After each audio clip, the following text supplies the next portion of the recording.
Hello, I'm Sandy Potter. I'm Michael L., and welcome to Ageless Living. We're happy to join you once again from our home studios as we continue to stay home and stay safe. Yes, we're very excited to be back with all new episodes as we go into the fall season. Just as we've been doing this show from home now for several months, we know many of you have been using technology in creative ways. That's right. Whether it's working from home, staying in touch with family and friends, or having virtual medical appointments, we're all finding new ways to connect.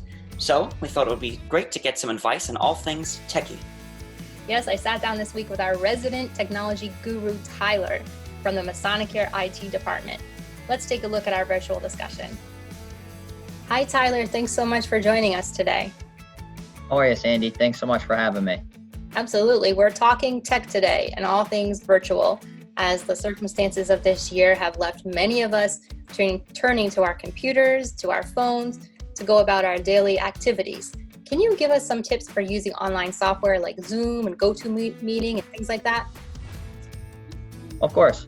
So almost all companies have their entire corporate workforce working remotely due to COVID. And even here at Masonicare, we had to get about 150, almost even more employees working remote in about 2 weeks. The leadership that came from our CIO, Brian Richard, was actually fantastic. So kudos to him. But overall, it was an absolute team effort in our IT department. Everybody chipped in some sort of way. And I couldn't be more proud to work with the people I work with on our IT team. But getting back to some tips, so some tips that could really help the work from home, the Zoom, the GoToMeeting, is setting a routine in the morning. Don't just roll out of bed, hop right into your computer. Get up and do a little something, get a drink of water, take a shower, almost prepare like you're going to work, but instead you're sitting down at your desk, maybe in your bedroom.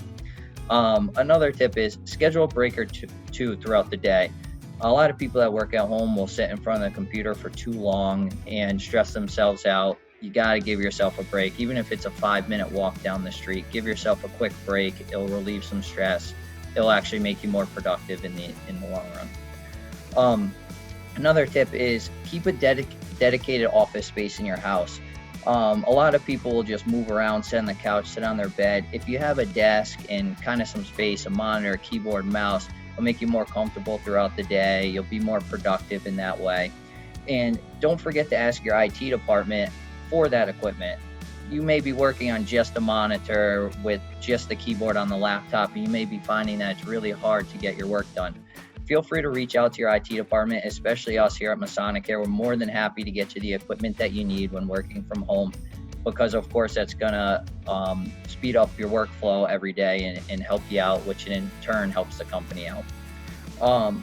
Leaning towards some remote meetings, being prepared for remote meetings. A lot of people have turned to GoToMeeting and Zoom. A lot of the tips that I give when doing this is going to test websites and making sure that you're set up for your big meetings before your big meetings. If you just go to google.com and you search GoToMeeting test meeting, it will be the first link that pops up. You'll be able to click on the link, go right in, test your meeting, test your audio, test your video, make sure that it's all working. If not, you know that you can always call your IT service desk, whether that's Masonicare or somewhere else, and try to get things working. And another big tip to remember is here at Masonicare, we're a huge Citrix environment. GoToMeeting and Zoom do not work in Citrix. So you'll want to make sure that when you're using your native browser, which is you want to click on your desktop, go into your Internet Explorer, your Google Chrome, and use GoToMeeting or Zoom that way.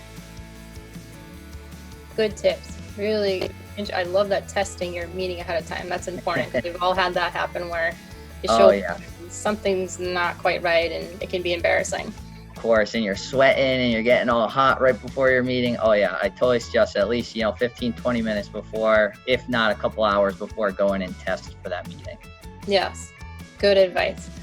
Another service that's really taken off lately is the use of telehealth, where people can have virtual medical appointments. How does that work? Yeah, so telehealth has exploded in 2020. Telehealth has actually been around for a couple of years, where telehealth is basically doctor's appointments by a phone call or a video call, where you don't actually have to drive to the office. You can do this at the ease of your home. A lot of this is done by creating an account through a specific app or website An example of this is like Teledoc. So you can either go on Teledoc's website, you can download the app on your iPhone or any smartphone. You sign up with an account that's connected to all of your information, your insurance information, and then you can literally schedule doctor appointments on the go. So let's say right now I wasn't feeling that good, I had a cough, I didn't want to drive to the doctor. I could go on to my phone, click on the app, schedule an appointment within 15 minutes, and then I'm either talking to a doctor on the phone or doing a video call right from my phone to that doctor. Pretty cool technology. So because it's exploded in 2020, Masonicare has wanted to stay up with the technology. So we're actually building out 3 different telehealth rooms here at Masonicare. We're doing it at our Ashler Village location, our Chester Village location, and our Mystic location. These 3 rooms basically help our residents that are going to be able to schedule doctor's appointments right on site. So they're not going to need to use transportation to go to any doctor's office, anything like that. Now, of course, if there's ever a medical emergency, something like that, they have to be transported out of the site. But what's nice is now we can lower their risk to COVID and lower people going out in public, coming back to our sites by just having them do their normal checkup appointments right there in-house. So a lot of this new technology that's changing is also changing for the aging services world, and we're trying to take advantage of it here at Masonicare. I think that's great, and it'll be so beneficial, especially as we move into the winter months where people are hesitant to go outside and with weather-related things as well. So that'll give people a lot of peace of mind, I'm sure. Yes, definitely. And finally, unfortunately, there have been reports of email fraud out there related to the COVID-19 pandemic. What is your best advice for avoiding being caught up in one of these scams? Yeah, great question. So this is always a hot topic everywhere in IT is security and phishing and malware and stuff. And every day there's millions and millions of emails sent to random email addresses to try to steal your information. Probably almost all of us have gotten 1 or 2 of them in the last couple years. Realistically, here at Masonicare, we only accept 18% of our emails because we get hit so hard with phishing scams and malware scams and stuff like that. So each month we're blocking over, millions of emails on a monthly basis. And these phishing emails will still sneak past some of our firewalls, stuff like that. So not everybody's always protected. So just some quick tips of kind of the best way to protect yourself is do not click on any links from senders you do not recognize. If you're unsure of who that sender is, delete the email. If you do think that you might recognize that person, give them a call over the phone.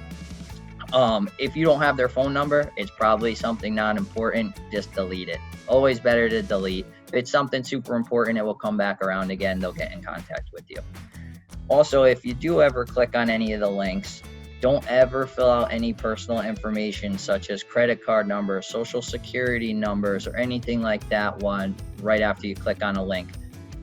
99.9% of websites will never send you an email with a link in it to fill out any sort of personal information.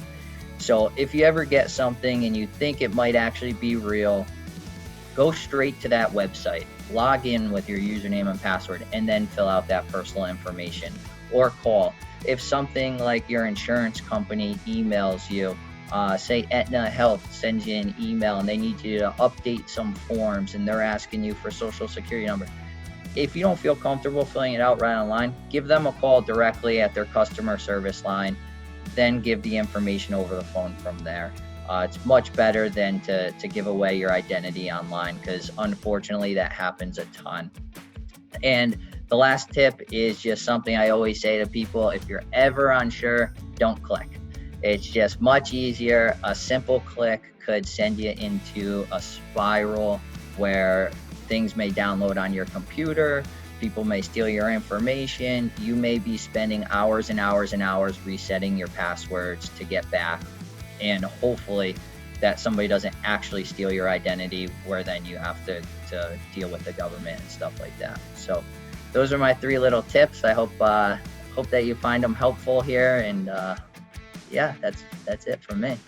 I think, well, that's wonderful stuff. Unfortunately, we have to think about all these things, but we need to protect ourselves. And the consequences of clicking, like you say, can be huge. So that's great advice, Tyler. Thank you so much for all of this helpful information, and we really look forward to having you back in the future for some more tech talk. Awesome. Thank you so much for having me. It was great. Thank you. Have a great day. You too. Thanks. And now, let's take a look at what's happening around Masonicare. Congratulations to our latest Gen Go the Extra Mile honoree, Hospice Specialty Nurse Jennifer.